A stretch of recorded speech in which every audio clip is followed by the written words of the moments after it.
you. You look great. Both of you look great. No problem. Okay, let's see here. You guys should get a notification that we're live. And yes. And hey, guys, let me just give a shout out to Telegram real quick that we're live. And I'll hit record. This is great. It's going to be a fantastic conversation. Live. Okay, I'm going to hit record and we'll fire this bad boy up. Sound good, guys? Okay. Here we go. Okay, I'm going to hit record and we'll fire this bad boy up. Oh, there's the echo I was waiting for. There you go. We know we're in. I never disappoint. Never do. Absolutely. Okay, hitting record. Hey, everybody in the chat, you beautiful souls. Good to see everybody flying in here. Okay, here we go. And boom, we're back for another episode of AlphaCast. I'm Mike Winter, and I'm here, as always, with the affable Dr. Bear Paul Lando, coming to you live and direct from the great state of Jefferson. Good to be back in my office this week. Here on the beautiful Smith River, where we got some snow, slush, ice, sleet, and hail this week, and some thunder. It's been a wild one. Power outages and trucks. We heard this morning, Bear's had a truck stuck in his driveway delivering propane, stuck in the snow. It's been a crazy week, but you know, it brings fun every day. We never know what to expect here in the great lower Pacific Northwest. We have some of our favorite guests on today, David Parker and Don Lester, and we're going to get into it today, deep into the nature of reality and consciousness. I do have an exciting announcement to make, Bear. We finally launched this morning the early bird tickets to the members of Music and Sky. You see I'm wearing last year's shirt. musicandsky.com for all the private members. You can now jump in, get your early bird tickets, get your accommodations. Dr. Bear Paul Lando will be our keynote speaker this year. Alfa Vedic will be there in full effect. Bryden Lando will be there. I'm excited about my good buddy finally making it out there. And we have some really exciting music announcements coming soon. Fingers crossed, some pretty big names in the sovereignty music space, which is very exciting. But yeah, go to musicandsky.com and check that out now. That is live. Anything else from your neck of the woods, Bear, before we bring our special guests in?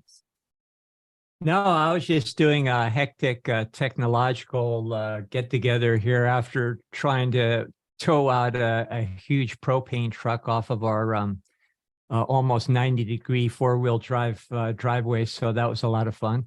But he was able to fill up our diesel tank. So that's life off grid here. So no, I'm really excited about today's talk. And whenever we have David and Dawn, you know, it's just like talking to old friends here. So it's good to catch up always. And they've got a lot of new good stuff to share with us. So let's just get into that. Fantastic. Yeah, return guests and value members of the Alfa Vedic community, Don Lester and David Parker, are back for this episode, and we couldn't be more thrilled. Their recent masterpiece, What Really Makes You Ill, was a paradigm shifter and in perfect timing to mitigate the medical fear mythology of recent years. Don and David's other co-authorship, The Nature of Reality, takes you beyond the illness-contagion narrative to dissect the most colossal illusion of all. Amidst the endless speculation of the philosophers, empiricists, and metaphysicians throughout the ages, they've concluded that, quote, it's stranger than you can ever imagine. Life doesn't need to be hard. And it doesn't need to be complicated either. But to experience life in this way requires an understanding of how our everyday reality works. The nature of reality shows that our personal experiences are also under our own control, and that consciousness is a vital element in understanding the true nature of reality that will completely change your view of who you think you are and what life really is. You can go to thenatureofreality.com to find more information about this. And I will make sure the book, well, I was trying to add the book to our book list on Amazon, but it's only available in the UK. So from what I could find, but maybe I'm wrong there, but definitely go grab that book. And this is one of our favorite topics to talk about, Bear. Yeah, absolutely. And, you know, I feel like we've been kind of through the wars with you two these last couple of years. Just with all the nonsense going on. And, your original book there, What Really Makes You Ill, was just such a fundamental tool for so many people to learn the truth. So the service that you provided through that book is just so invaluable. I use it myself as a reference book, and anybody that hasn't read that one is great. It's just such a great reference book. I'd really recommend getting it. Well, boy, there's so much to talk about today. I've always looked at bioterrain medicine, which was my specialty, as a continuum. And because of the events of the last couple of years, we necessarily had to address some bugs on the ground. And I'm going to talk a lot in code today. We're still trying to use YouTube here. And the four of us here together are looking for trouble as far as YouTube is concerned, so they'll have their eye out. So we'll talk in kind of nonsensical code here. We'll, if we have to talk about medical procedures, I like to call them roll up your sleevers and so forth. So, just like way back in the old days, we started really trying to educate people on some fundamentals, not just in medicine, but across the board, because we knew if people couldn't wrap their minds around the banking cartels, the nationalized banking system that we have in this system, and same people that control things in Great Britain there where you guys are, it's really difficult for people to move on into the greater realms of reality.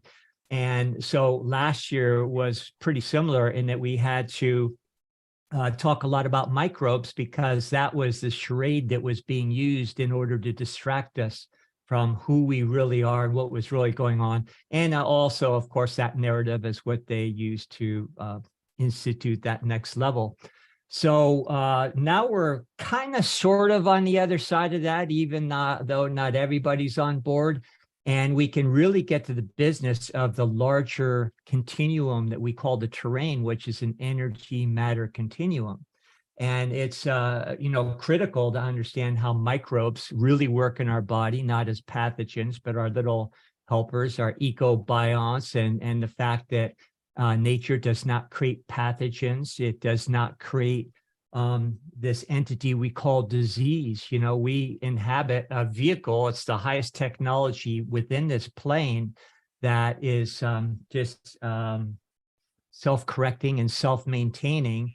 And it's also in resonance with our ecosystem outside of us. So when we're attuned, not only can we pick up those signals all around us that are coming from above our heads in larger ecosystem, but then we are in this nice homeostatic place, a nice state of balance all around. And that really requires raising our heads above the microscope, which I spent a lot of time looking at in my career, and saying, okay, what's the nature of our reality? What's really precipitating our bodies in the first place? And all the four kingdoms of nature, of which, we're, at the highest pinnacle. Where do all these organisms come in, as far as how they service mankind, how they work, but more important, how can we get beyond the mythology so we can tap into our true potential? So I believe that's the subject matter of your latest book. And, it's our favorite topic here. So maybe for our folks that haven't heard you before, I think most people are very familiar with you. Tell us a tiny bit about your background, and then you can segue that into your new book, because that's going to be at least about 6 parts in a podcast, or if you want to go through that. But let's see how much we can get into today. Okay. Well, for those that don't know us, my background is electrical engineering, which actually is quite useful with some of the things that we talk about. But in actual fact, our book, The Nature of Reality, was actually our first book. But because we were sort of busy writing the What Really Makes You Ill book, which came out fortuitously at Christmas 2019, just before the world went crazy. And we all know about what's happened over the last 3 years without going into details on that. So the book did did and is doing very well all around the world. So we're very pleased about that. And it's now been translated into French, Dutch, and Japanese. So, as well as English, of course. So we're glad that that message is getting out. But over the last 3 years, more people have sort of, because of the craziness that the world has got into, and more people have been asking themselves and us, well, how do we get out of this? How are we going to make this change? So our first book, The Nature of Reality, has now become much more of interest to people, and we're being asked more and more to actually talk about it, because once you start to understand how reality actually works, then you can start to see how to change it. And also how to come out of fear, because that's been one of the main factors of the last 3 years, keeping people in fear and believe, and the standard thing of follow the science and believing in these external experts, and we've got to defer our thoughts and ideas and beliefs over to them, and not to take responsibility for ourselves. So that's where the complete change comes, when you understand who and what you are, that you realize that you're in charge, you can take control. So that's starting with your health, obviously, when you can take control of your health, and you think, well, what else can I take control over? And that's why it's such a good sort of they're so well sort of interconnected, to start with the health and then realize there's so much more involved. So I think the thing we can dive straight in. One of the things that Dawn and I have wanted to do, and did do, we hope, with The Nature of Reality, in the same way when we looked at the health system, we realized that health was being healthy and staying healthy was actually a really simple thing, and was not only completely wrong with whatever the official medical system was doing, but there was a lot of people, practitioners and others, that were overcomplicating how to be healthy and stay healthy. So that's one of the reasons we wrote the book, What Really Makes You Ill, because, as I say, health is a simple thing. But I won't go into all of that, because I'm sure many of your listeners already know. So we wanted to do the same with The Nature of Reality. And I mean, that had been a pet thing of mine sort of ever since I was a teenager. So I've sort of invested probably the last 60 years looking at it. I mean, I'm 73 now, so a good few years spent looking at this and going all around, inside out, upside down. And Dawn and I sort of got together on it about 20 years ago, and so we've got a fair bit of reading between us on the subject. But again, we were coming across lots of different writers, philosophers, scientists, physicists, and mystics who had all written certain stuff about it. And I went through a lot of it, certainly in my early days, but was finding much of it was very convoluted, very complex, very tedious to read, and not of much practical help, to be honest. So we tried to find a way of how we could write about it in a much more simple way, but a much more practical way. And that's really what the book is. And strangely, although The Nature of Reality would seem to be an extremely complex subject, you might think, our Nature of Reality book is probably the smallest book we've written.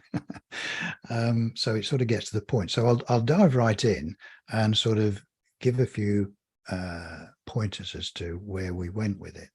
So first of all, we wanted to know, well, what are we? What are we as human beings? And the first thing people realize, that we are not the body. That is not who we are. Okay, so once people bear that in mind, then it starts to get much more interesting. So if we're not the body, what are we? Well, again, studying a lot of quantum physicists, and I'm going to do this in short form, otherwise we'll be here for a week. Okay, so speaking to and reading some of what we found to be our favorite physicists, we realized that at the cutting edge of quantum physics, they were quite happy to deal with concepts like, and this is a quote from a physicist, that they can't actually prove that there's an out there. Okay, Now, that's quite a strange thing for anyone to say, but for quantum physicists to say they can't actually prove there's an out there starts to make you think. And quantum physicists, again, are quite happy with what they call time's arrow and tell us that that actually doesn't exist either, that past, present, and future actually exist simultaneously. Okay, so these are all quite mind-bending things, which, but once you start to realize that this is now getting to the real depths of the nature of reality, you start to see that you've got a lot more freedom. And another quantum physicist we came across, Professor Amidst, and you can probably tell from his name that he's of Indian origin, but educated in the States. I think he's still around. I think he's about 89, but he's still around. But a couple of the things that he said really struck home, where he said that no one will really understand the nature of reality until they realize that matter, energy, and consciousness are the same thing. Now, if we just think about that, matter, energy, and consciousness are the same thing. Now, this starts to give us some real clues as to what we're doing. And he also said that everything arises out of consciousness, that consciousness is the ground of all being. Okay? So this is quite startling stuff to come from quantum physicists, and he's not the only one. There's a number of them. So we worked with this to see where it takes us, and of course, it takes us to the very, very core of things, so that we start to realize that consciousness is a tool that we use to create reality. Now, most of the time, of course, we're creating and I'm talking about our personal reality, we're creating our personal reality without realizing it, because we think that the world is solid and separate to us, but in actual fact, it's not.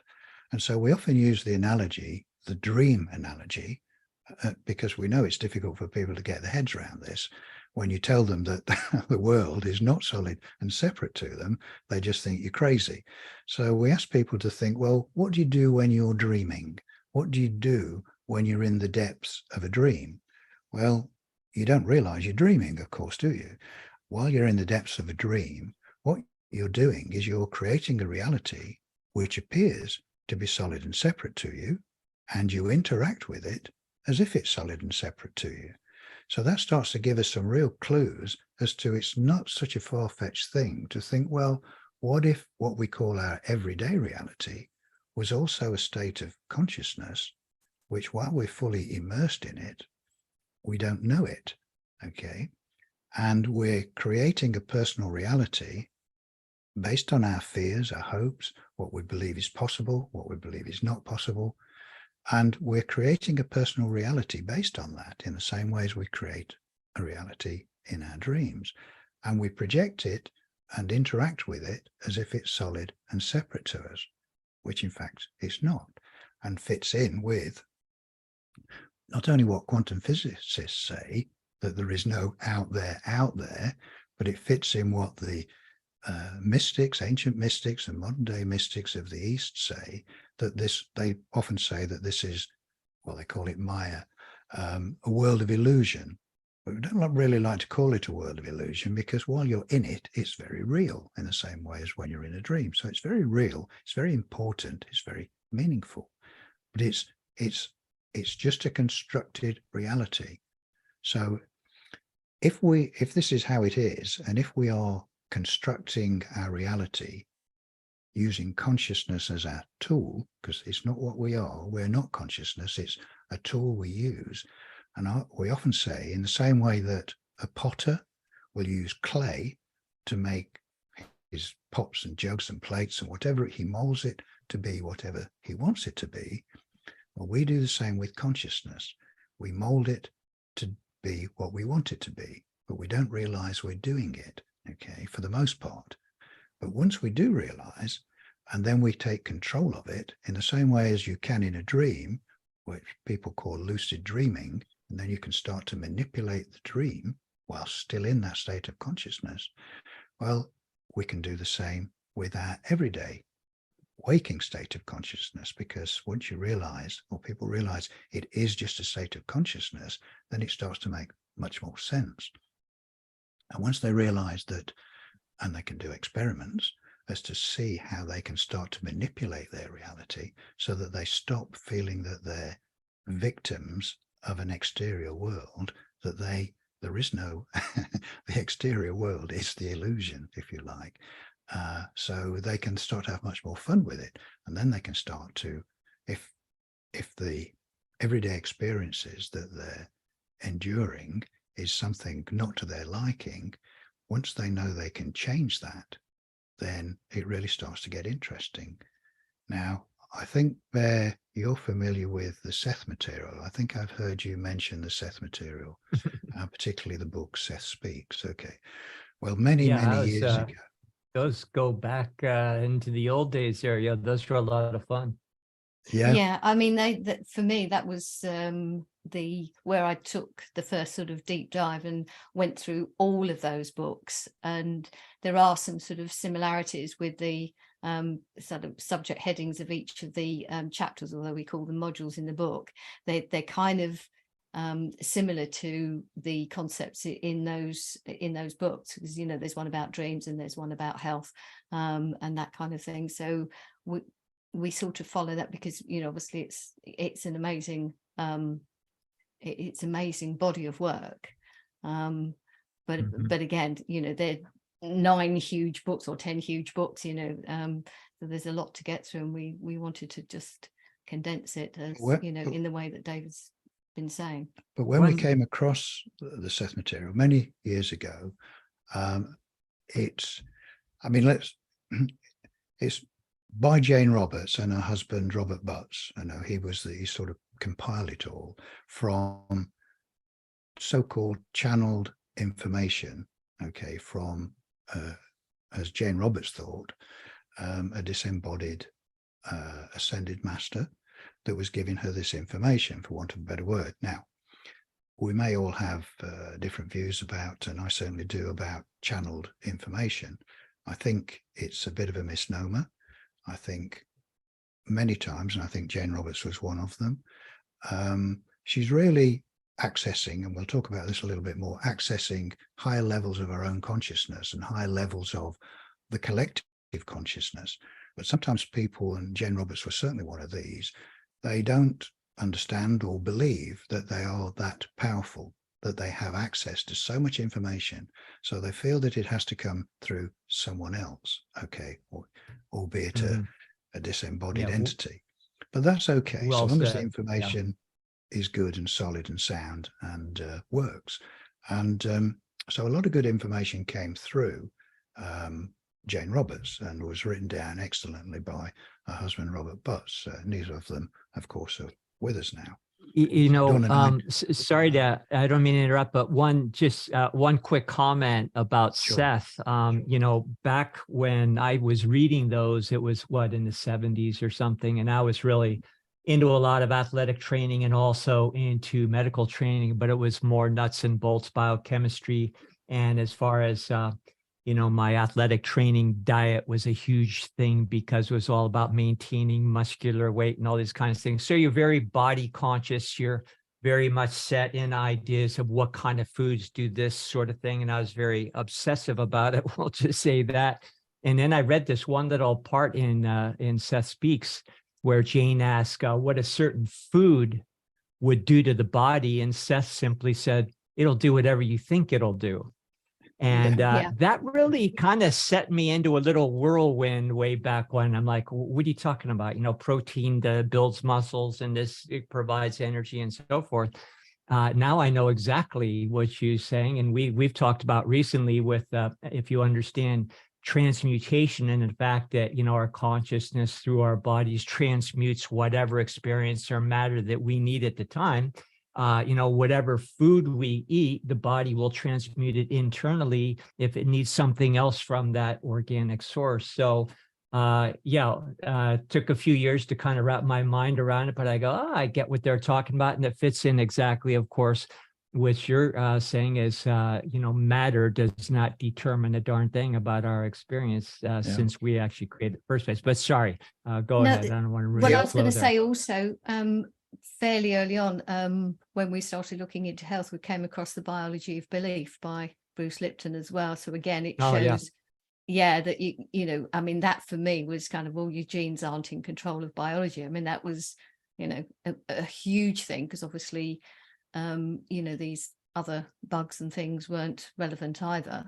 But to know that, because so much is, genetics. So again, it's learning that these sort of other things aren't in control, and that returns the control back to us. And again, to do with beliefs, but I mean, we'll probably come on to that as well. But that again was really key, because like you were saying, it's not what we're told that affects our body, and so there's something else, and it's certainly, the mind, the psychology, the beliefs and ideas, and when fear gets in the way, it kind of messes that up as well. So because there was another interesting thing just on the food thing that was in the Seth books, which was said about, it's not so much what you eat as what you think about what you eat, and of course that's all part and parcel of the same thing.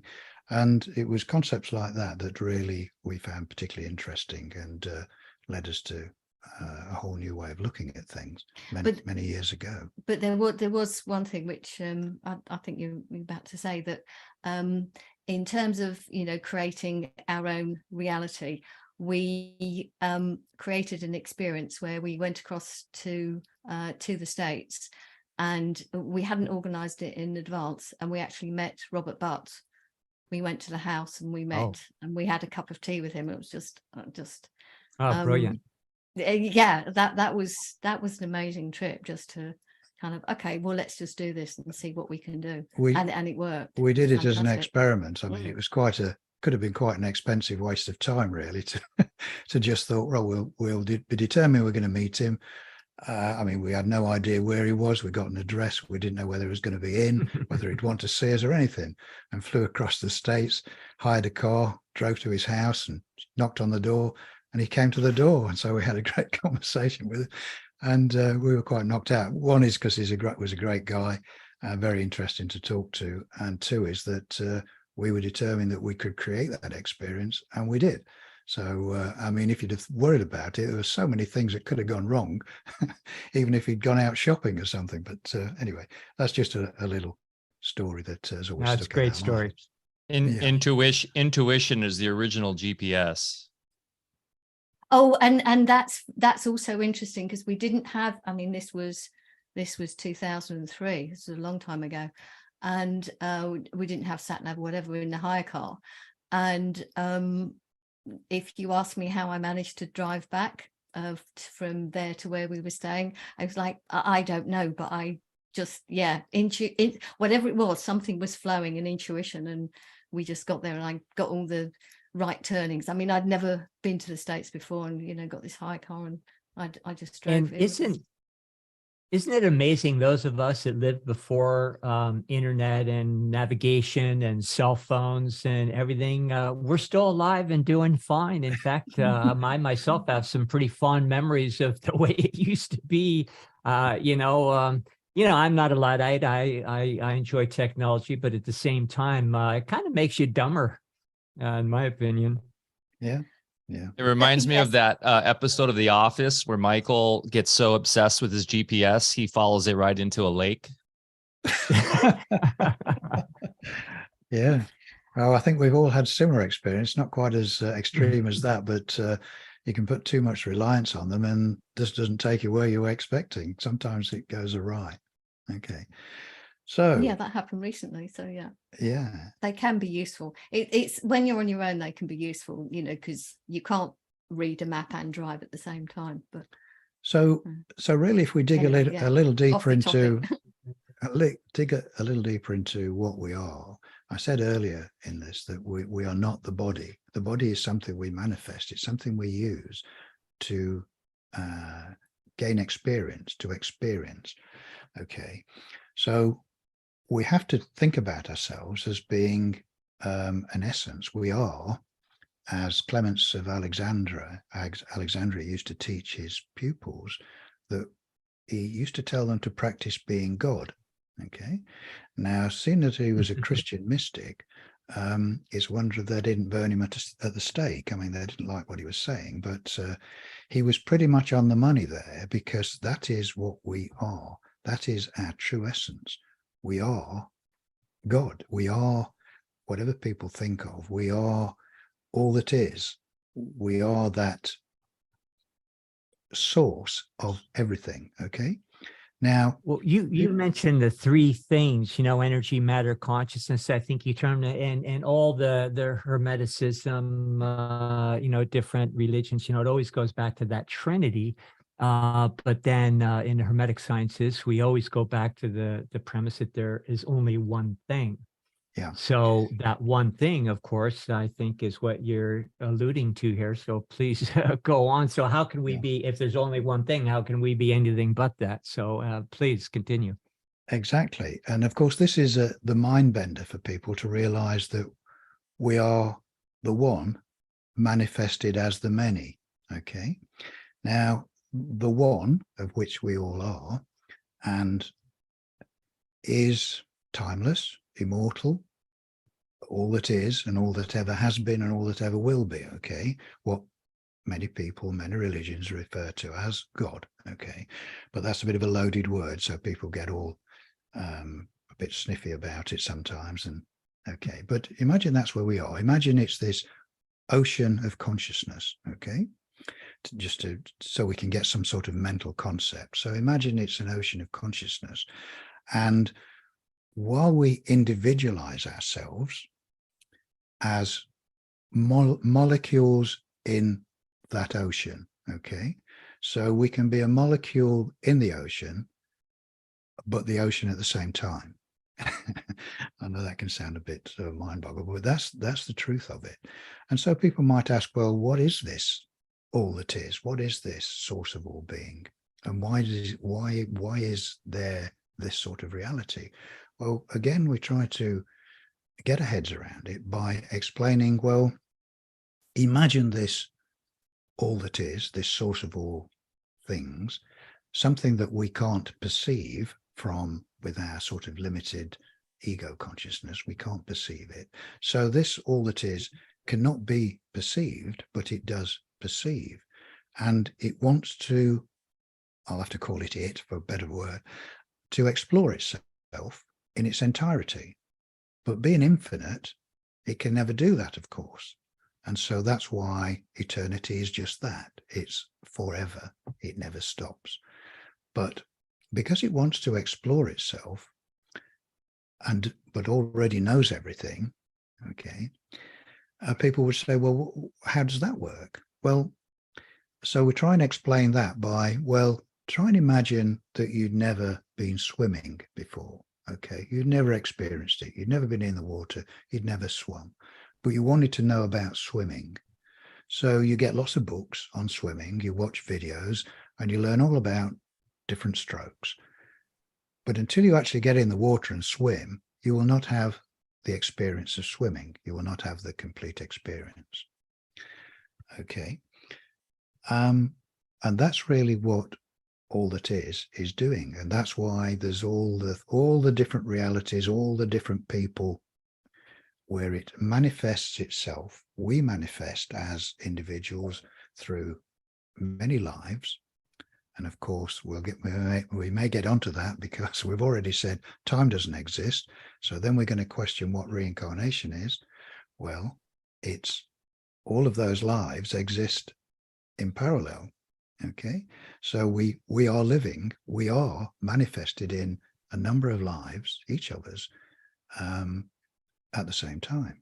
And that, of course, explains a lot of things, where people start to have affinities with what they think of are past lives, and where some people get locked up if they think they're Napoleon or the Duke of Wellington or something like that. Well, in a particular life, they may well be, but of course, in everyday life, the medical establishment wouldn't understand that, and so they get locked up and sedated.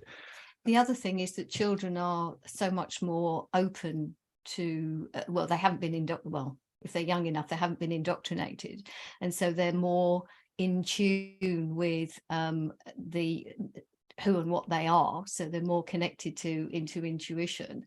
And that's why sometimes you get children who are connected to other lives, and they think they are sort of reincarnations, but they're so much more connected into the kind of expanded consciousness, and somehow they've focused into a particular place and area. And I mean, they can go to the family and recognize the people, and you think so it's like they're connecting to a past life, but it's because they're so tuned in, and they see things, and again, people who see ghosts or see sort of something else happening, and it's where the sort of reality that they're experiencing is not quite as solid for them as it kind of is all maybe most of the time. And so they're kind of seeing into other areas of consciousness that are existing in parallel, but in what appears to be a different time frame. It's I think it's very wise. strange. I think it's very wise for us to pay attention to our children Mhm. when they're young, particularly before 7, particularly when they're around 3, 4, 5. I know from my own personal experience, there are some things I can remember from when I was 3, which didn't make sense to me at the time, but in later years have. But I know from my own children, when they were very young, I used to play games with them with telepathy. What's now my eldest daughter, but she was about 6 at the time.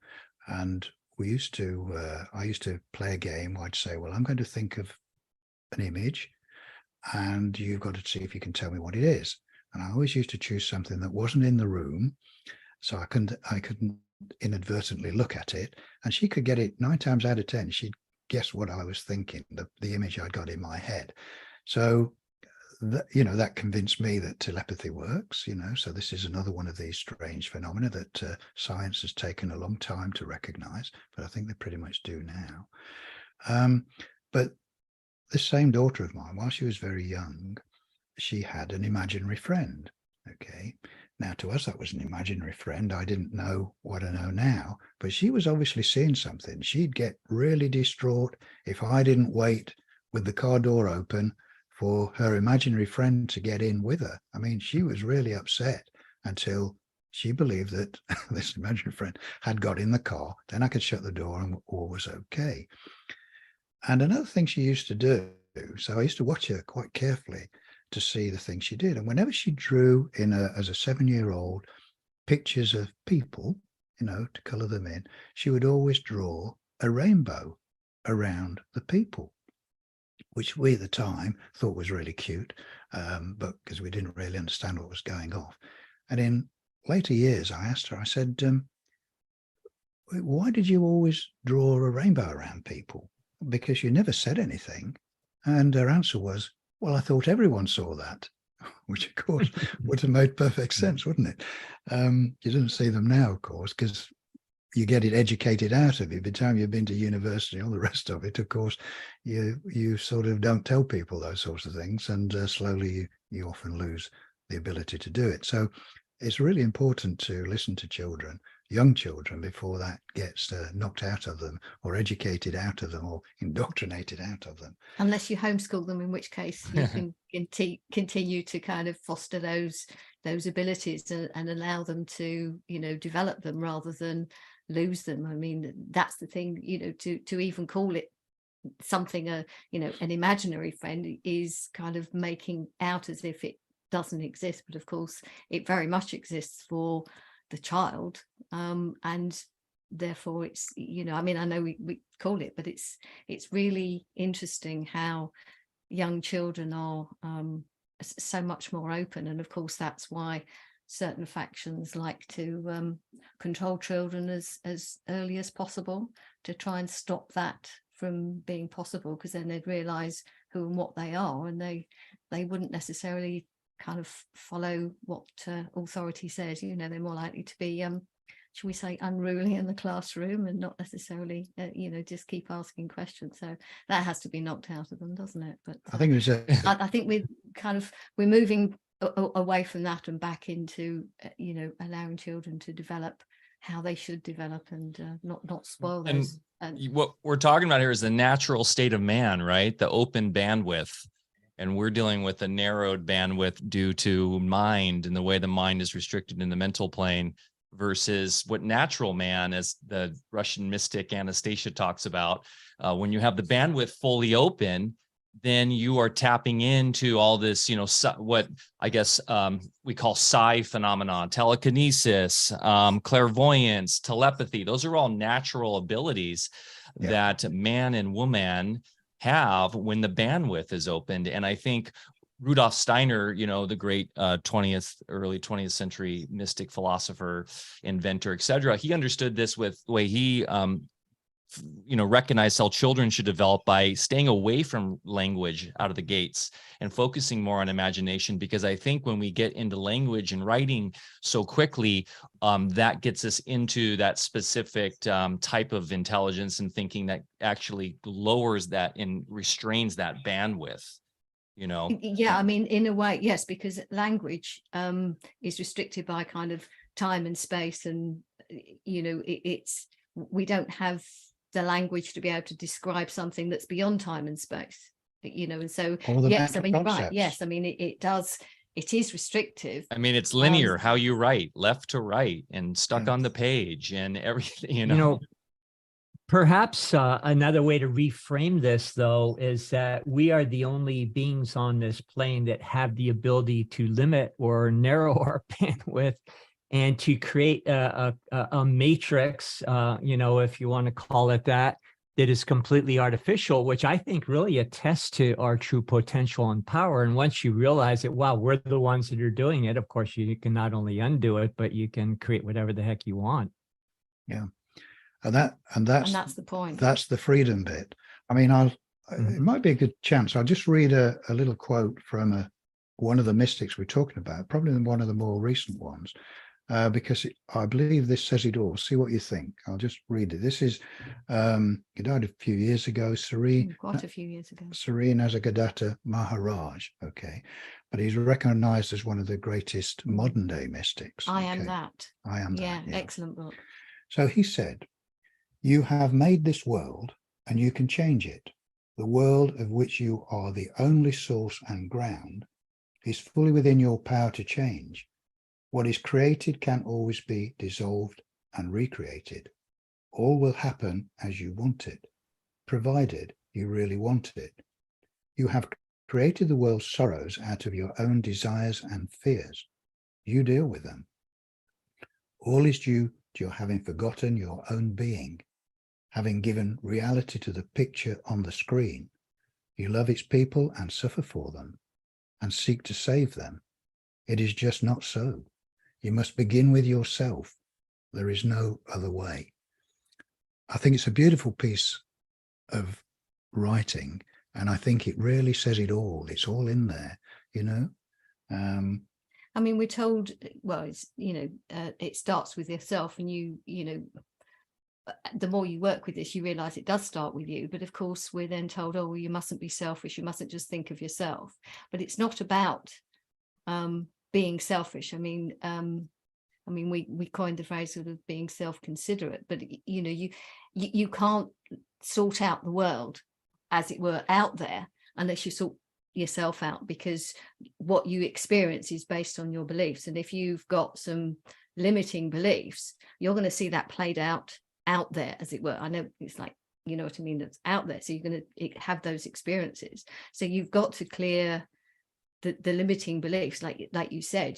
We're taught that we are limited and we can only do this and that, and our freedoms are restricted and all those kind of things, which is where things are trying to move, but it's not going to happen. But it's we're trying to move to really restrict us, and we're saying no, it's actually the other way, as you say, sort of opening up. But you have to realize that what you're experiencing does come from how your own sort of limited belief systems and thoughts and ideas. So when you start unlimiting those and removing the ones that you don't have to actually hang on to, so you don't have to believe in, realizing you don't have to believe in bugs doing anything to you, because you go, well, that's complete freedom. You now can look after yourself, look after your own body, take control. So that's freeing, and then that helps reduce other limiting beliefs, and then your experiences will change according to that. So it's not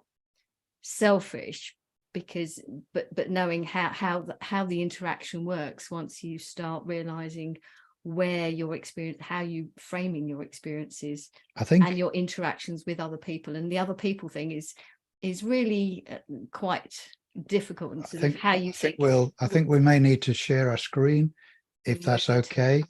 And I think just another slide might help it explain that. But because you're familiar with the Seth material, I think it was in one of the Jane Roberts books, The Nature of Personal Reality.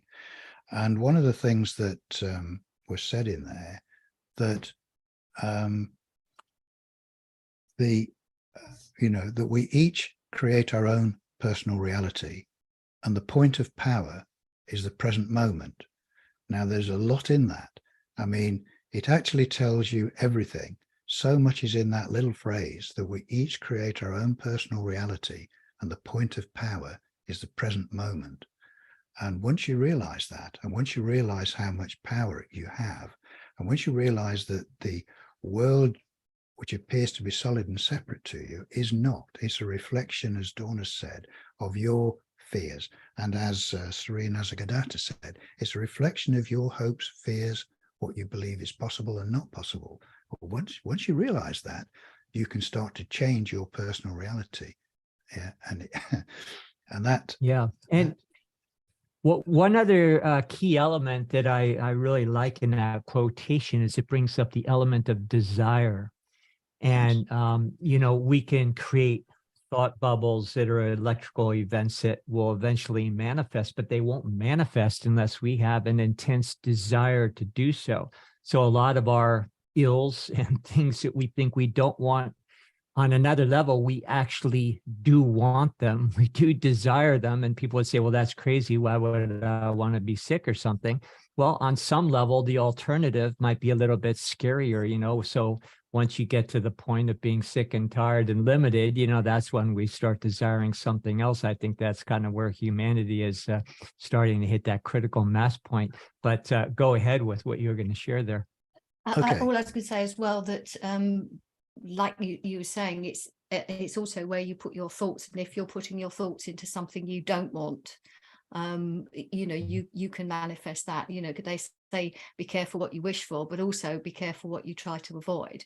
At the same time, it's not saying that if something happens that it's a bad thing. It's a question of how you approach it, how you understand it, how you deal with it, what you learn from it. And it's also saying, it's not saying that this isn't real, because it is real. It's as real as every other experience, and it functions in a certain way. We're using this technology to communicate with you, which is brilliant, because without this technology we wouldn't be able to have this conversation. Well, David, as an electrical engineer, you understand the idea that resistance is persistence. So if you try to resist something, it'll just get stronger and stronger. So there is this idea of being in the flow, right? And being the master in the present, but understanding that, it is a fine art to this. That's why the great masters, the teachers understood ideas about meditation and going within, and how this idea of acceptance is super important. You guys can share your screen now if you like to. Okay, we don't do this very often, so just bear with us while we sort it out. Yeah, no worries. And Bear and I are huge fans of the whole concept of I am as the essential to all consciousness. And I think what we all agree here is that consciousness is fundamental, right? There's this sort of notion of transcendental idealism.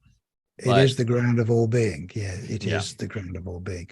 Okay, now this may look a bit clumsy, but it'll do, I think, for an explanation. You can see that we've written up there a godlike position. Okay, Now, as you can see, we've gone to immense expense to produce this slide of a piece of tablecloth with squares on it. So we Low sometimes tech call is it. good. We You sometimes guys are for that reason- rivaling Disney right now. Yeah, absolutely. So we sometimes call it the fabric of time and space for obviously reasons. So what we There what, was a time we started calling it the Seth material. yes, yes. So what we're looking at here, just to try and get a concept, imagine we are in our godlike position, and each of those squares, imagine though that it extends infinitely in all directions. Okay. So we can see everything. We can see every event possible. And bearing in mind that time doesn't exist, quantum physics accept that. So we're seeing past, present, and future simultaneously. Okay, so that's really our godlike position. So let's, if we can, I don't know, I can move to the next one. If we can, yeah, okay.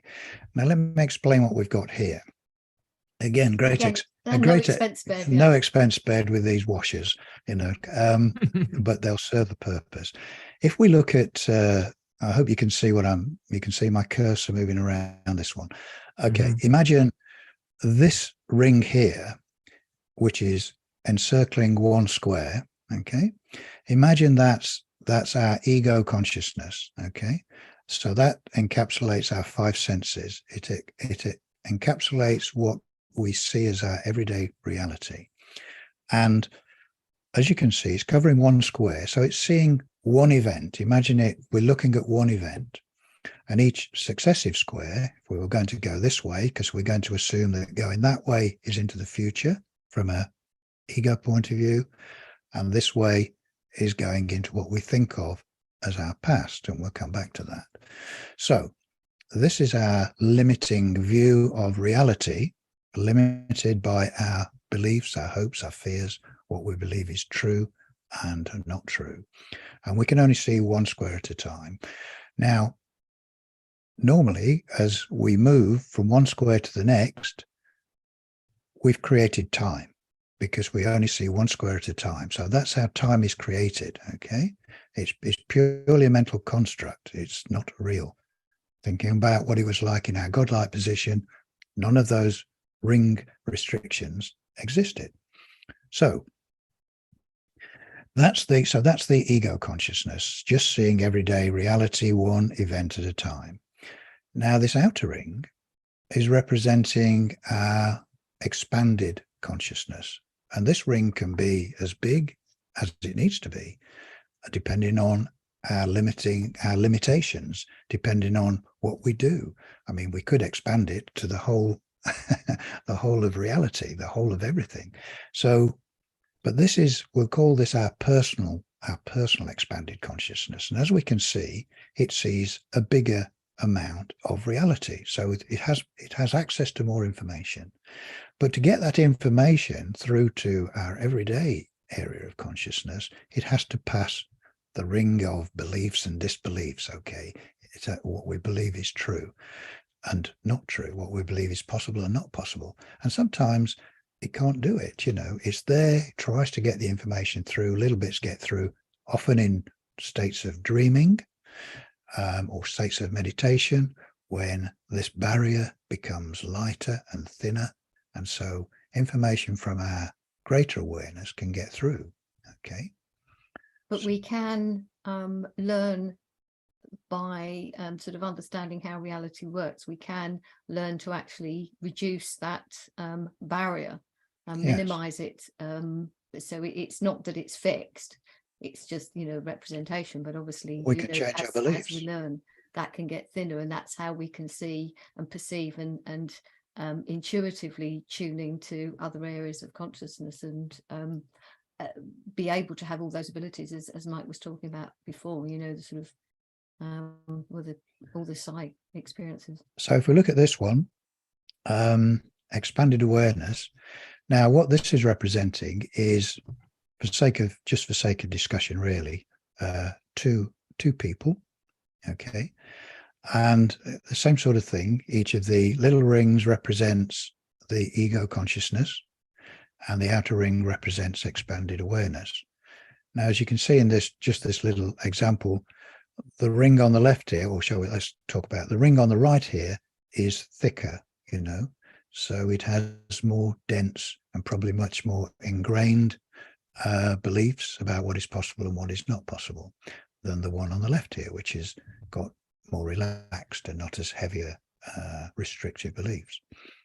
But to communicate between these two, the outer ring, which can, in both cases, has a greater awareness, but the outer ring on this one will have more trouble getting information through to the inner consciousness, the ego consciousness, because of its more dense belief system. And the same goes for when one person is trying to communicate with another. The outer rings, the greater awareness, can more easily communicate with one another. But for the outer ring of this one to communicate with the inner ring of this one, it first, again, has to not only penetrate this state of awareness, but it also has to penetrate the belief system at ego level. Now, this is why, of course, in practical terms, we find that some people we just can't connect with, some people just can't accept what we're trying to tell them, or even want to know what we're trying to tell them. So the only reason we show this is I think it's, although it may be crude, it shows a bit of a way of how we can understand what it is. And of course, everyone is included in this. This is just showing two. But our true state is where we come from is this. This is our true godlike position, okay? And we manifest ourselves into being like this, so that we can then experience in our 3 dimensions. So we limit what we are, so that, as I said earlier, we can experience swimming by getting in the water.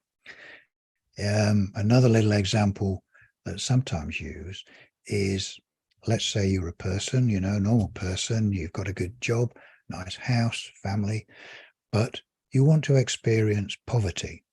You see poor people about, so you think, well, I want to experience poverty.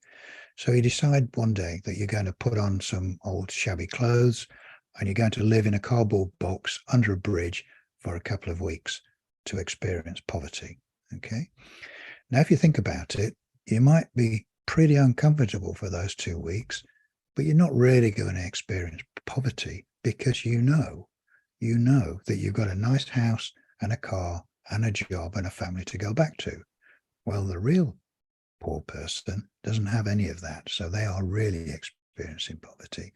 And that again gives us a clue as to why, when we're focused in ego consciousness, we forget who we are. As Sri Nasagadatta said, we forget who we are and we give reality to the picture on the screen, i.e. what he's talking about is what we think of as our everyday reality being real. We think it is real. We don't realize that it's a projection of us. It's a projection of what we believe to be true. Okay.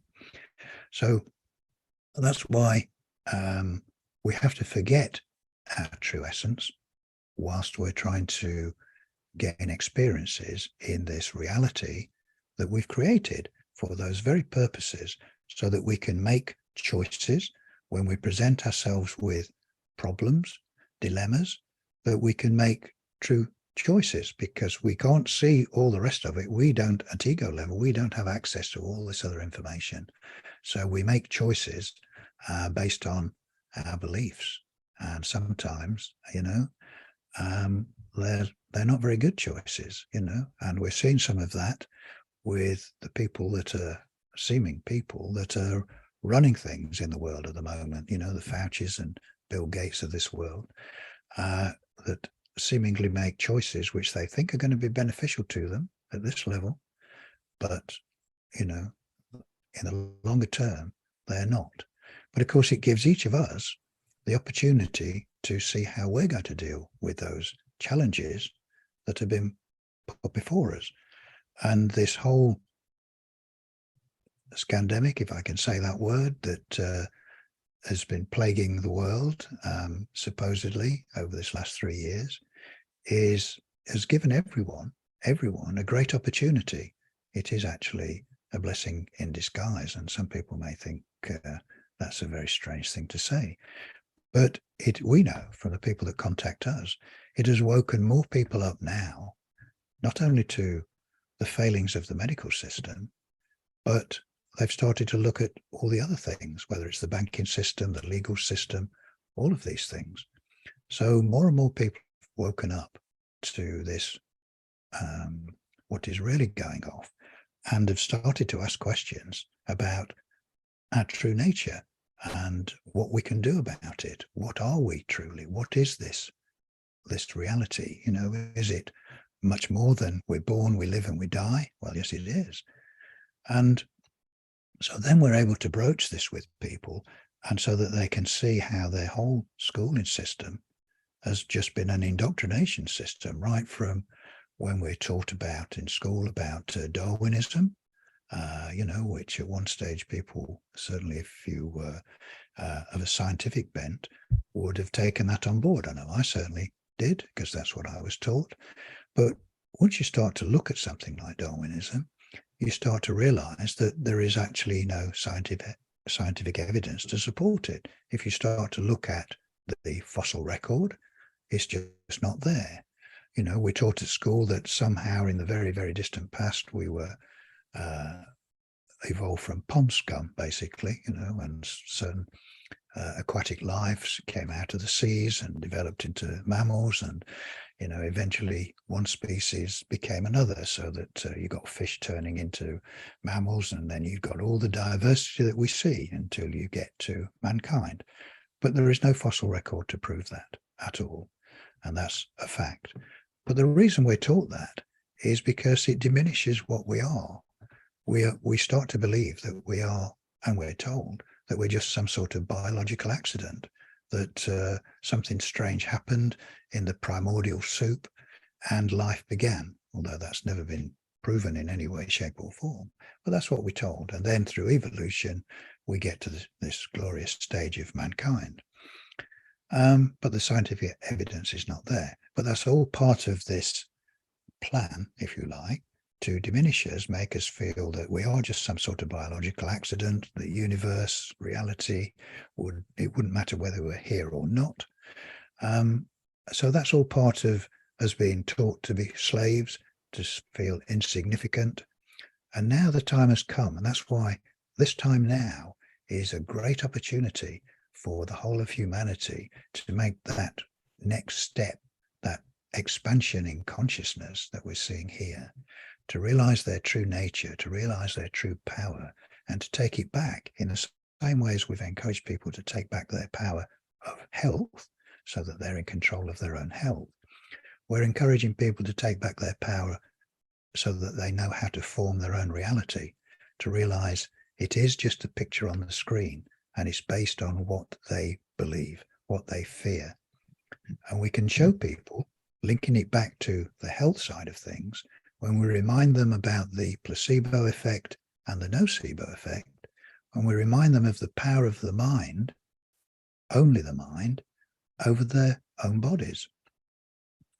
And then it's not so difficult to make that little step to say, well, just look at the amazing things we can do with our own body. We can either make ourselves ill or we can make ourselves well from the most bizarre things. You know, one of the things that we tell people about is, strangest things, is placebo surgery. And it was an American orthopedic surgeon who was famous for his performing knee operations where people had got arthritic knees. And they did an experiment and divided this group of, I think they're all men, although they didn't know it. One group was going to have the normal knee surgery, which was to make the incisions in the knee, flush out the debris and stitch the knee up. The other group, he just made the incisions, didn't do anything, and stitched the knee back up again. And he had almost exactly the same results from both groups of people. So much so that he said he's going to stop doing those knee operations because they're obviously a complete waste of time. Because once people believed what they needed to believe, it had practically the same results. And of course, we've seen that with drugs as well, where people have been given in drug trials one group given the chemotherapy drug, the other group given a placebo, and yet the people in the group that have just been given the placebo have even started to lose their hair because they thought they'd been given the chemotherapy drug. So the mind consciousness is a fantastic thing, and we see examples of it all the time. I mean, you mentioned remote viewing and telepathy, as we've talked about. All of these things show the power of consciousness.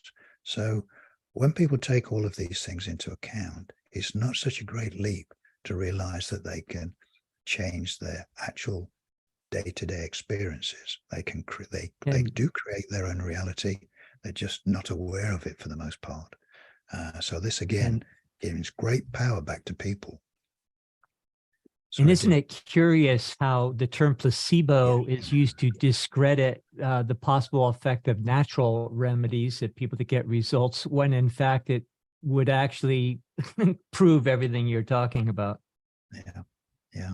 Yeah, I've always said the placebo and the nocebo were the main drivers of the coronation debacle the last 3 years. It really was. It was what did it all. Yes, I And mean, I also think the effect. I'm just saying, you know, the somehow there's a perception of the placebo effect as being, you know, just sort of fairly minor, but there's much more to it. It's not just about, you know, whether you react to an inert drug or not.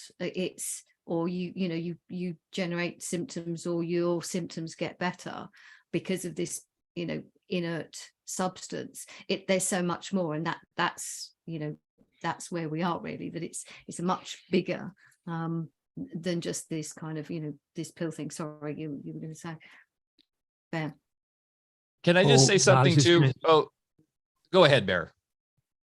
Well, I was just going to say it's absolutely more than a silver lining as far as I can see the events of the last couple of years, because things had to get really stupid in order to expose, you know, everything, including the people involved, and you know, things that I was involved with years and years ago in medicine, and we all, you know, had to work underground and watch what we say and everything. Now it's just a common narrative. So my heart is leaping whenever I just see all of this information out now that's been outed. So I really believe we live in the best of times, and again, the news cycles will try to do their best to keep us focused on, oh no, this is a bad thing and bad things are still happening. But, you know, we're on to it now. So Michael, go ahead.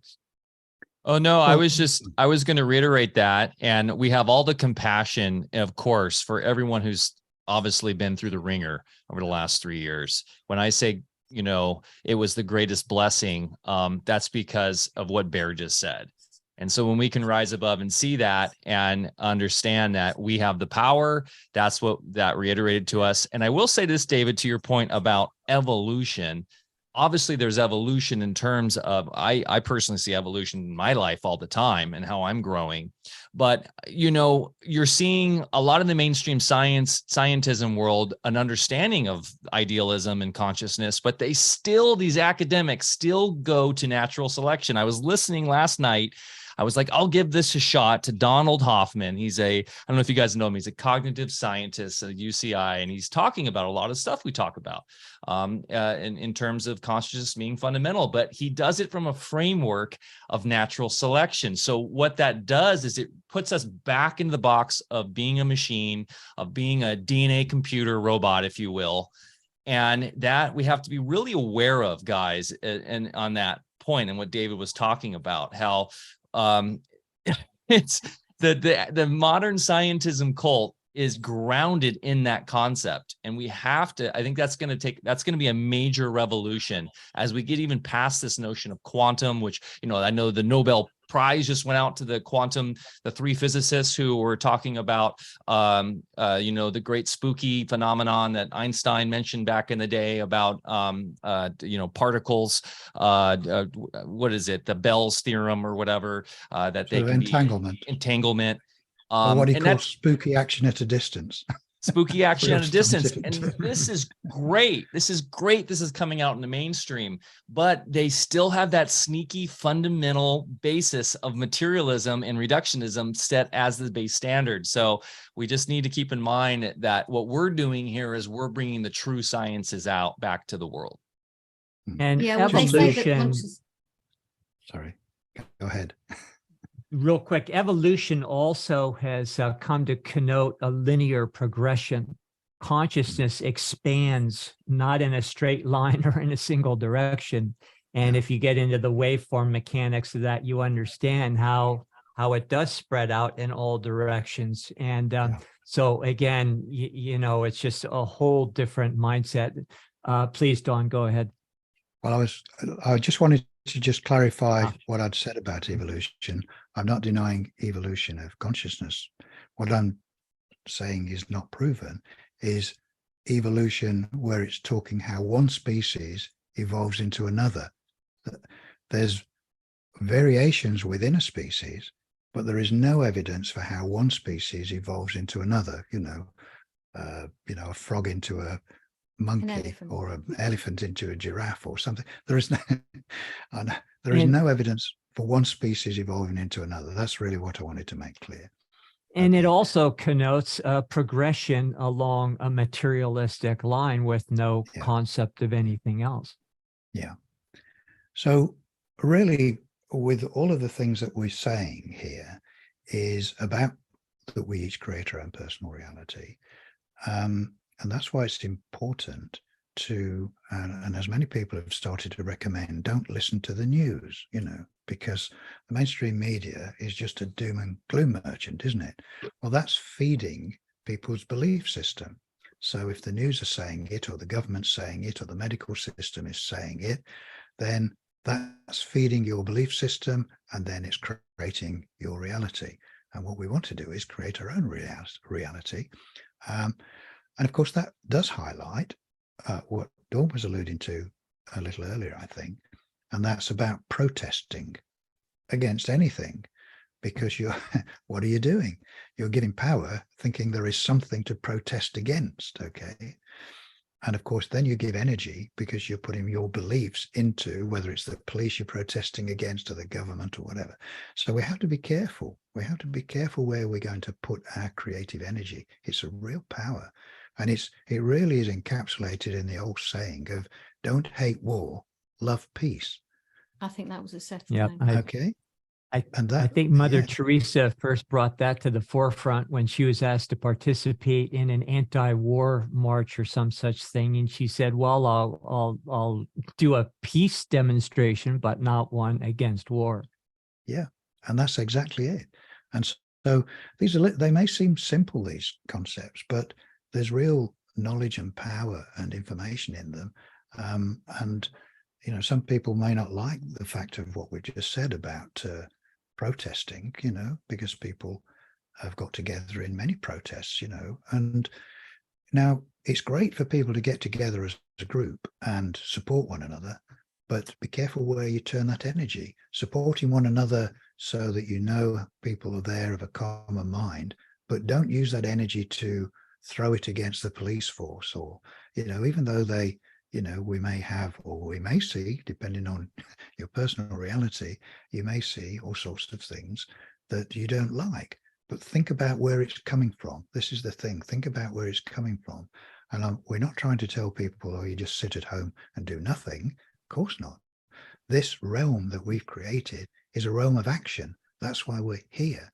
But look what action you're doing. Look where you put your energy. And that's all we're saying, really. And don't waste it just ranting and raving and protesting against things you don't like. Quite rightly, there are lots of things that are wrong, but what this time that we're in now is to find a different way to change the reality. Because if we look back in what we think of as history, there's been many revolutions, hasn't there, where people have risen up, whether it's the French Revolution or any other, where people have risen up against tyranny. And it's always ended up in a bloodbath, hasn't it? You know, because the authorities have invariably got more armaments than the people, and they have no compunction about just slaughtering them. And we've seen this many times. So we know that doesn't work. And it's hard to say any of the end effects of them actually created anything better. I mean, the big one, of course, is the American Revolution. But when you have a deeper understanding of what the Constitution actually is and how UK, you Brits over there never really relinquished your control over us Yankees. Yes, we are still colonists over here, which is unbeknownst to many of us Yanks on this side. Yeah, well, sorry, I don't take responsibility for that one. I didn't do that. I wasn't part of it, but you know, I'm with you guys. Didn't I see a red coat there somewhere in the room? Or? You might see a Confederate flag, but I don't know. But you're absolutely right. I mean, if the truth be known, maybe the whole world is controlled from the center of London, what they call the square mile, the financial. There's a lot of power, everything. And you're quite right. America is still controlled from those people in there. It's but they're a law unto themselves. They really are. Well, we need to be careful what we're saying about who's in control here. Mm-hmm. So what we're looking for is not going and blowing them up or blowing up the Houses of Parliament. We're looking for the changing consciousness to know what's happening. I sometimes like to liken it to light and dark, okay? Where darkness is not a thing in itself, is it? It's just an absence of light. And we are the light. All of us are the light. We are light beings. So when we shine our light into darkness, it disappears. And so the darkness that appears to be happening around us at the moment, our light will dispel it, because the darkness is not a thing in itself. It's like hot and cold. You know, cold is not a thing in itself. It's just an absence of heat. So we're providing the light, and the darkness will disappear. We don't have to attack anyone. It's a changing consciousness. And that's really what humanity has got to learn at this stage of development, this real stage of evolution, this evolution in consciousness, is that it's a different way. To change what we want, it's through changing consciousness, not through violence or any other method. So it's a peaceful, it's a loving thing, because love is the great creative force, isn't it? We know that, and we can put it into action. And so that the Faucis and the Bill Gates and all of the others just disappear. They dissolve out of the way, you know, so that we progress. So that's really what we're looking at. Couldn't agree more. And that's no power. Sorry. Go ahead. I was just going to say, that's, you know, remember the whole resist psyop of 2018? They knew what they were doing, galvanizing everybody into the resist mentality, thinking that they were, you know, quote unquote, starting a revolution, or really what they were doing is just playing right into that mindset once again. Go ahead, Bear. And I end the No, I was just going to say that the only power that anybody has is what we give them. And I believe also, if you go into the nucleus of these folks behind the City of London, or any of these supposed, you know, the military arm, Washington, D.C., you know, the Vatican, the spiritual arm, you know, they have so far gone down one road exclusively that they've lost their tether with that creative ability. So they need us to create. So the more that we're in there arguing, protesting, or visualizing at all what we think is reality based on what we are told, then of course we're creating their vision. You know, I was recently watching a video of some people lamenting in front of a school board about what their kids were being exposed to in school.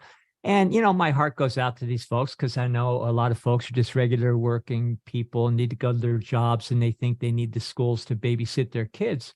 But my first question to any of these parents that are outraged about what's going on is like, well, why would you even consider to have your child in a school in the first place? You know, I liken it to child abuse.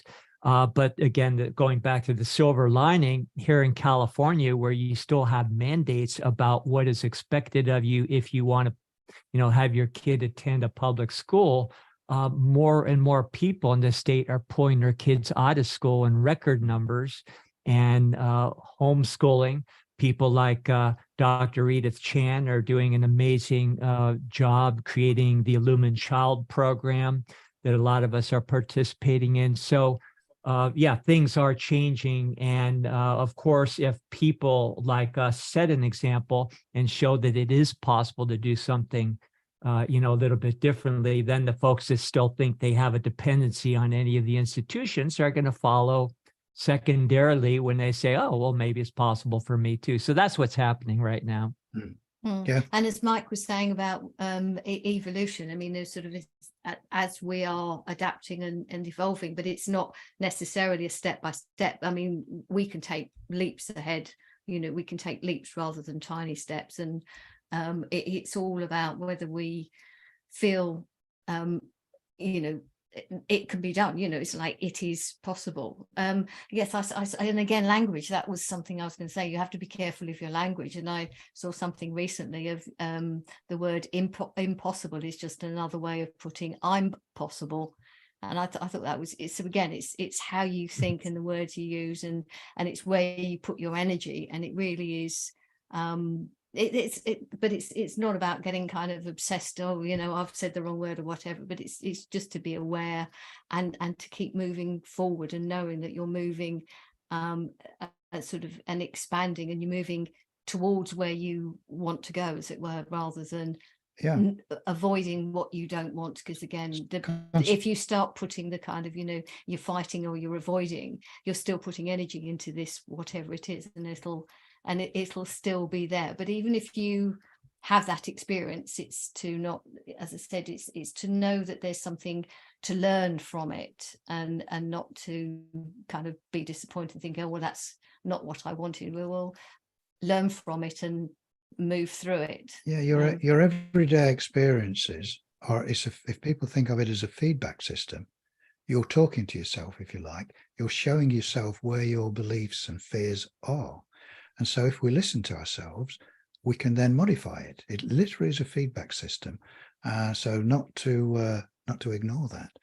And one of the things I just wanted to mention, because we talked about the doom and gloom of the mainstream media, but of course, we've got problems with the so-called alternative media, haven't we? With the doom and gloom, I mean, the mainstream. It's a different salt.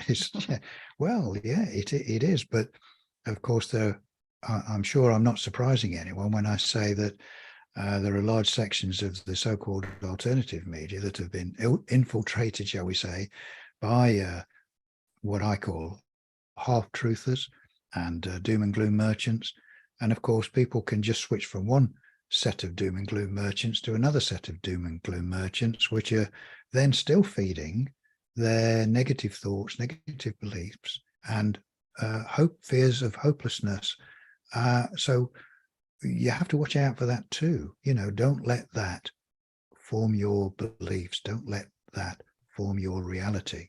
Okay. Well, as Max Planck says, David, I just put in the chat, when you change the way you look at things, the things you look at change. Exactly. And as I say, when you get down to grassroots, these are simple concepts. And again, coming back to really where we started this conversation, that life is not meant to be difficult. It doesn't need to be difficult. It doesn't need to be complicated. The things that we've talked about of taking control of your life by examining your beliefs. And if you've got limiting beliefs, then change them, look at them, find out. Sometimes it's useful to make a list of what you believe and then see how much of that list are just beliefs or whether they're actually facts. And I'll guarantee that most people are running their lives based on a set of beliefs that are not necessarily true. And so you can change them. And you can then change your life. And it's not pie in the sky stuff, this. Once you get really on board with the fact that we each create our own personal reality, then you can start to make changes and you can see them change. You'll see your life change.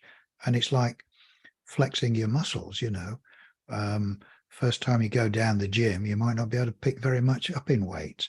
But if you practice, if you keep using those muscles, you'll get stronger and be able to do more weights. Well, it's the same with your consciousness muscle, if you like. For people to practice, maybe with little things to start with. And when they get some success, it will give them confidence, and then they'll be able to do even more. And so they'll be able to have the life they want, which they want, rather than a life that they think's being inflicted upon them, so they can get out of the victim mode, because most people feel, because they don't understand how reality works, so they feel that they're sort of victims of circumstance. And that is easy to fall into that trap. But when everyone knows that they are immensely powerful, they are timeless, immortal, and they are not the body, that's just a vehicle they're using, and to really step into their power, and just knowing that can start to make those changes, just knowing they are divine and beings of light. And that can, just knowing these things can make such a difference, and people can then start to feel their power and start to change their lives in the way they want.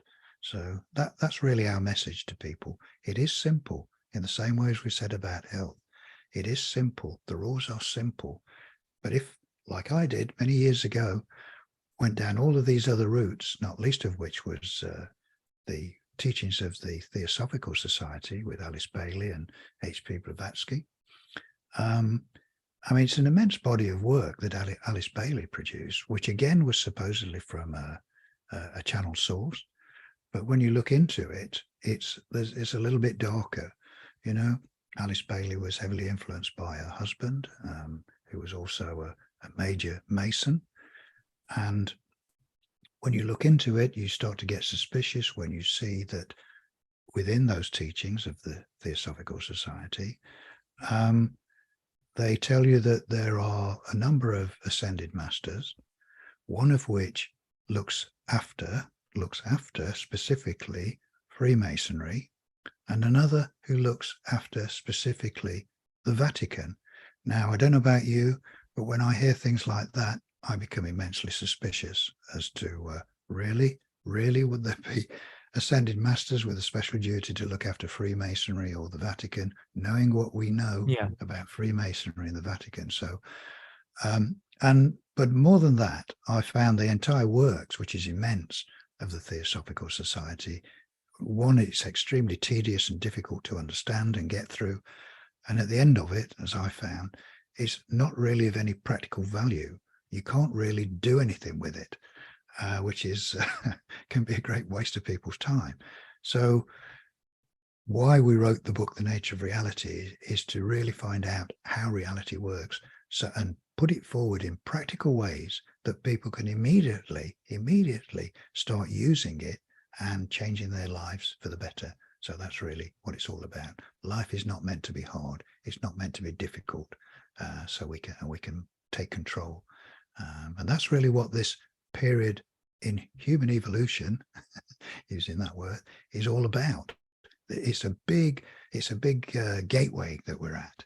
And this whole thing that started in 2020 and swept around the world is a big eye-opener. It's a big awakening, so that people can see the nonsense of it all and then start to ask questions about everything else which they've taken for granted, that they've been fed by the mainstream or any other place, and take back control. So that's really the message that we try to give.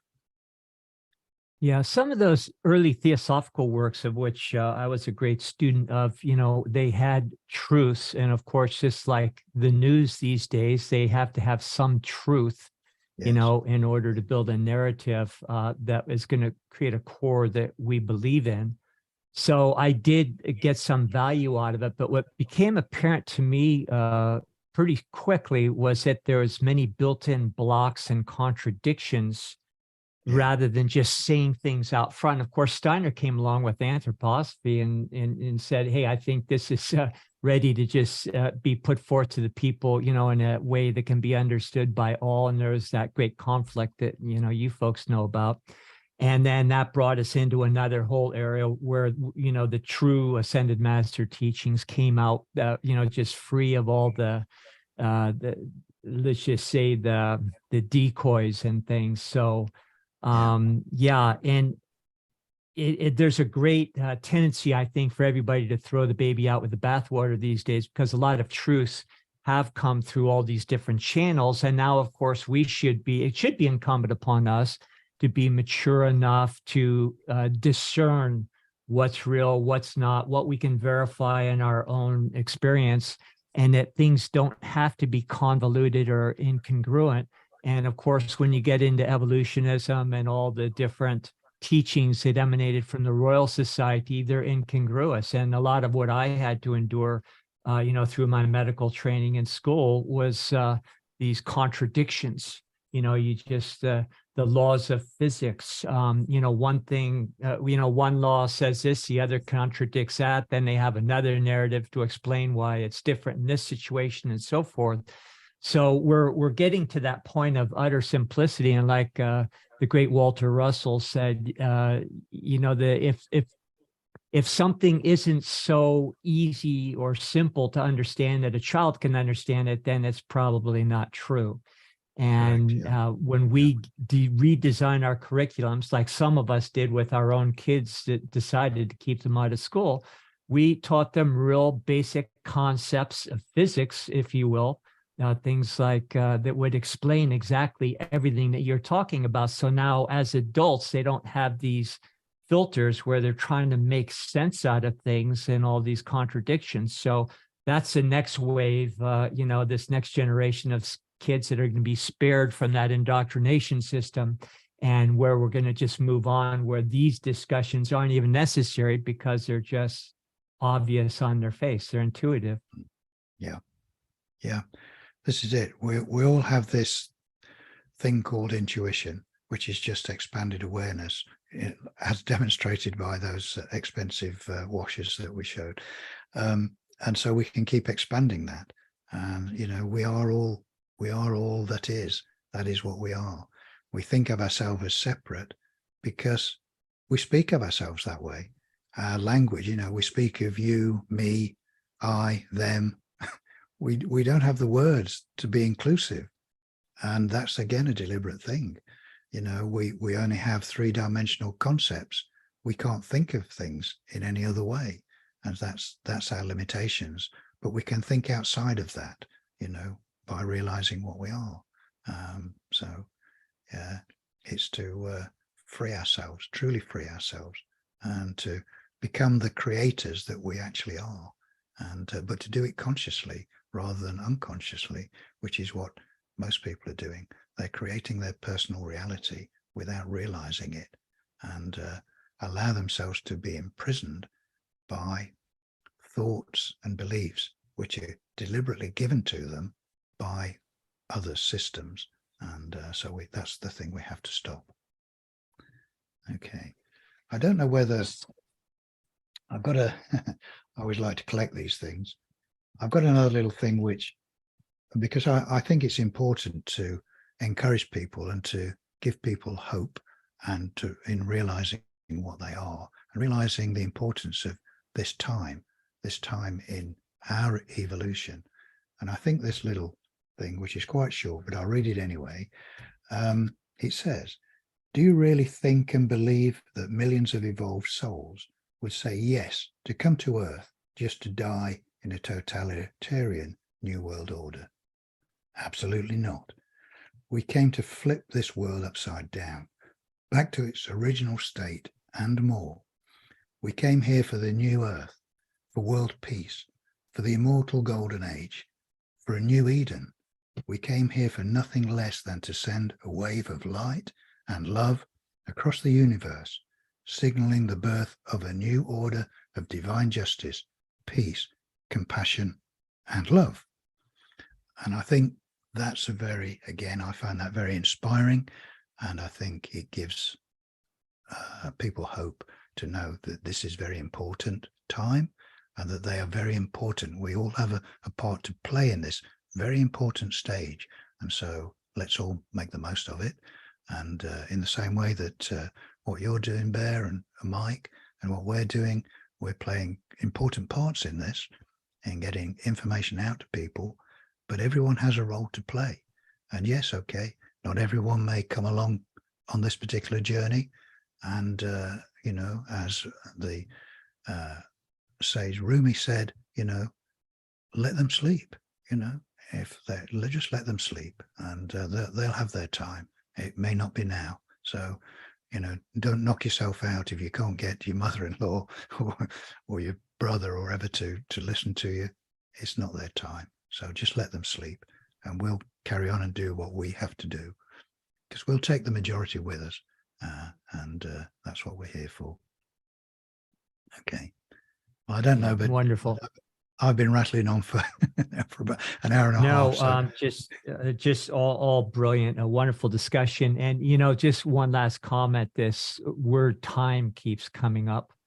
And, when I was a kid back in Catholic catechism class, I remember us talking about the end of time and our Armageddon, and now we're understanding the physics of time, which we could get into. And, we've thrown out some concepts that, maybe, time doesn't go just in one direction. Maybe everything is, present in the moment. Well, we actually have the physics to substantiate how that is. So now, as I remember back, I realize what they're telling us is the end of the concept of time is exactly what we're experiencing now.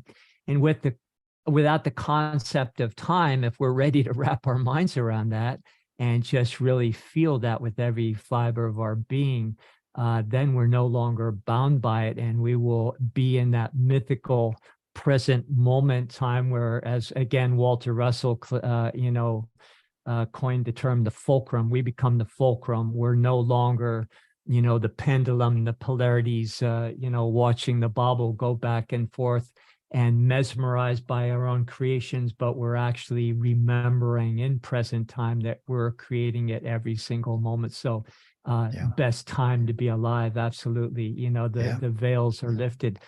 So you guys, how can we, I just wanted to mention too, my apologies that I missequenced your books there at the beginning. But tell us how our audience can find all of your wonderful work and any other things that you'd like to share with us, that we haven't already talked about. Okay. I mean, well, the little book, The Nature of Reality, we have a website for it, which is called thenatureofreality.com. So it's nice and easy to remember. They can find out more about us and more about our stuff there. The book is a small book, but it's deceptively simple, but the concepts in it are not. And it's one of those things where you need to read it a few times, because new insights will come as you go through it. We've deliberately made it simple. That's not saying we've dumbed it down. I mean, if in a way, there's, as I've said with mine and Dawn's in the last 20 years, I've put about 60 years into it. So there's a lot. It took a lot to make it a little book rather than a great tome, because I've read those for years and years and years. And there we go. So yeah, thenatureofreality.com. Obviously, our other main one is whatreallymakesyourill.com. So those are our two sort of main books, really. We are in the process of building another website, which is in the making, where our intention is to discuss more topics, things that people find of interest, which might be about evolution, might be about the banking system, the legal system, the systems of government, which are, as we know, are completely invalid, illegal, in fact. Same as the legal system is actually illegal. So we can talk about the sovereignty, true sovereignty of people. We can talk about the real power of juries. Once people realize just how powerful a jury is, never mind about the judge. He doesn't have the power. The jury has the power, and you don't have to do anything nullification. illegal. Yes, That's it. exactly. Yes. Laws can be changed. But anyway, that's another subject. But these are all the sorts of things that we'll be talking about on our new website, and doing interviews and producing videos and documents and articles. So that's a new venture for us, because as you might gather, over the many years we've been around, we've delved into all sorts of things, and so we're going to find a website where we can talk about those things and help people and interest people, really. So that's to come. We're working on it as we speak.